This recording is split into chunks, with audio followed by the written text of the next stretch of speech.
and All Star coach Dwane Casey on short list for Coach of the Year.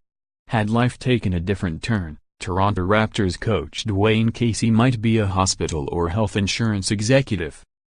Following graduation from Kentucky, he interviewed with Louisville-based Humana. "I just don't think that's what I want to do," Casey remembers thinking. His college coach Joe B. Hall asked what he was going to do. "I told him, 'Coach, I have no clue,'" Casey replied. "I didn't know what I wanted to do." He said, "Stay here as a grad assistant."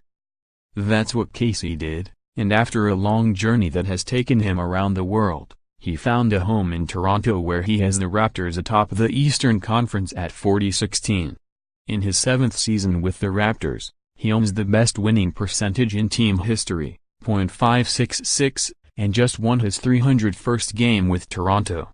"It's been a long, long journey, but very fruitful, rewarding and a lot of fun," Casey said of a career that has included a variety of coaching jobs: college assistant, head coach in Japan, NBA assistant with Seattle and Dallas, and head coach of Minnesota. Before that, Casey worked in a coal mine and on a tobacco farm in college. On Sunday, Casey will coach Team LeBron in the NBA All-Star Game. Rockets pride owning Houston Rockets and act loyalty for Tillman Fertitta love at first whistle. Married NBA referees balance love in basketball NBA MVP rankings. Is DeMar DeRozan a legitimate candidate? This season, he is among the small group of Coach of the Year candidates. It's not just because of the Raptors' record or that they're one of two teams, Golden State is the other, that rank in the top 5 in offensive and defensive efficiency. Casey changed the way the Raptors play. Always known for his defensive mind, he still gets credit for stopping LeBron James and the Miami Heat in the 2011 Finals as a Mavericks assistant. Casey implemented offensive changes. They shoot more three-pointers and run fewer predetermined sets, making them less predictable. "Passing is so important in the style of play we're trying to play," Casey said. "Passing on time, on target was a big challenge. Defensively, they switch more, a sign of versatility on a deep roster." Toronto is 4th in both offensive and defensive efficiency, scoring 110.5 points and allowing 102.7 points per 100 possessions. Post-trade deadline power rankings, new look Cavs on the rise, Jazz keep winning NBA rookie power rankings, Utah's Donovan Mitchell taking the league by storm. Toronto had to make changes. Last season, they were swept by Cleveland in the second round, and in 2016, they lost to the Cavs in 6 games in the conference finals. "We were top 10 offensively last year. It wasn't bad," Casey said. "But that way didn't work. We had to find a way to be more successful in the playoffs."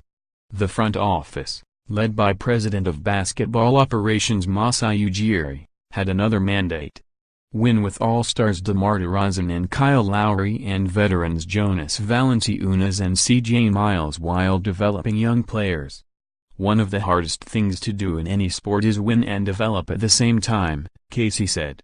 "Our guys have worked hard and gotten better. But Casey is making it work. DeRozan is turning in an MVP caliber season, and Lowry is an All-Star for the 4th consecutive season." Rookie forward Doug Anunoby, who is in the starting lineup, center Jacob Poeltl, forward Pascal Siakam, guard Fred VanVleet, all in their second seasons, and third-year guards Norman Powell and Delon Wright form a promising and productive youth movement. Toronto's bench has the second-best net rating at +8.3 points per 100 possessions, trailing just Golden State, 8.4. "We're still not a finished product, but we're growing," Casey said. "It's always a challenge. I don't care what season it is, every season is a challenge. Nothing's easy." 3 seasons ago, Casey didn't know how long he would be Toronto's coach.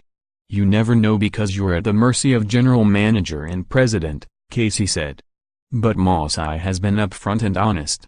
In the immediate moments after the Raptors lost the first-round playoff series to Washington in 2015, Casey said to a reporter, "Did you come to write my obit?"